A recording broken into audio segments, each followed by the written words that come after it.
Now let's talk about the relationship between the average cost and the average variable cost. वैसे तो हम इनके relationship देख चुके हैं, बट वहां पे एवरेज फिक्स कॉस्ट भी था.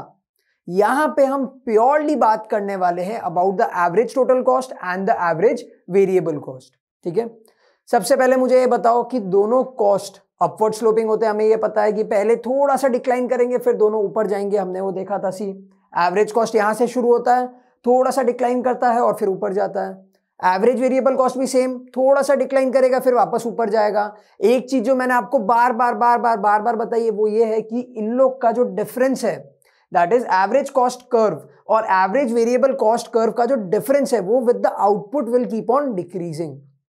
That means the distance between the average cost curve and the average variable cost curve will keep on declining with the increase in output. Reason? Average fixed cost धीरे धीरे कम हो रहा है ना. Average fixed cost तो कम हो रहा है, तो इन दोनों के बीच में जो डिस्टेंस है वो धीरे धीरे कम होता जाएगा. Simple logic. अब रिलेशनशिप्स देखते हैं.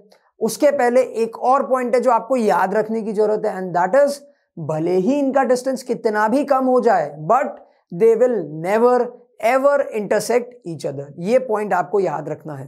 ठीक है, अब चलो आगे बढ़ते हैं.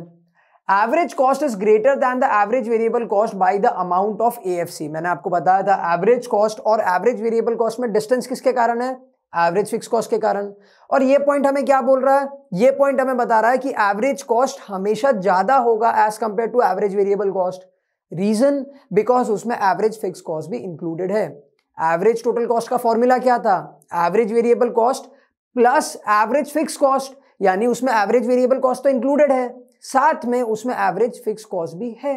Simple. Second point, the vertical distance between average cost and ABC curves continues to fall with the increase in output because the gap between is AFC which continues to decline with the rise in output. ये point मैंने आपको पहले भी बता दिया, वापस बता रहा हूं. एवरेज कॉस्ट और एवरेज वेरिएबल कॉस्ट कर्व्स में जो डिफरेंस है वो धीरे धीरे कम होता जाएगा but will never ever intersect each other. ठीक है, average cost and average variable cost curves never intersect each other as AFC can never be zero. ठीक है, ये चीज याद रखना. Average fixed cost can never be zero, and because the average fixed cost can never be zero, these two curves, that is the average cost curve and the average variable cost curve, can never ever intersect each other. Simple. आगे बढ़ते हैं. That is both AC and AVC curves are U-shaped due to law of variable proportion. ये मैंने आपको video के start में ही बता दिया कि दोनों के कर्व्स कैसे होते हैं. These are U-shaped. रीजन क्या है? Law of variable proportion. ठीक है. Next, the minimum point of AC curve, that is point A, will always lie on the right to the minimum point of ABC curve, that is point B. अब ये point क्या कहना चाहता है? थोड़ा सा अजीब सा पॉइंट है, इसको ध्यान से समझो. ये जो पॉइंट A है ये एवरेज कॉस्ट का मिनिमम पॉइंट है और ये जो पॉइंट B है ये एवरेज वेरिएबल कॉस्ट का मिनिमम पॉइंट है.